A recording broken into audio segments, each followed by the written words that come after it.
Welcome to the Learning Pines YouTube. We hope this video helps. You start by confirming your GPU and driver with NVIDIA GPU so you know compatibility. Once done, install the matching NVIDIA driver and CUDA toolkit to enable GPU compute.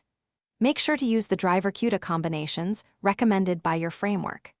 Next, create an isolated Python environment with Conda or Venv to avoid package conflicts. Install pip or Conda essentials now so you can add PyTorch or TensorFlow without breaking system packages.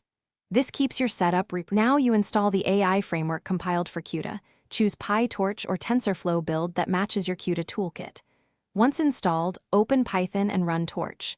CUDA is available or TF. Config. List physical devices, GPU to confirm access. If the framework cannot find CUDA, install cuDNN and update path and LD library path so libraries load correctly. After that, install common ML packages like transformers and datasets in your environment. Test by running a small model forward pass to validate end-to-end GPU execution. Finish by running a sample training loop or benchmark to confirm performance and memory use. This proves your pipeline works under load. While it runs, monitor with NVIDIA GPU to see memory, utilization, and temperatures so you catch bottlenecks. If something fails, the most common issue is version mismatch between driver, CUDA, and the framework. Make sure all three align.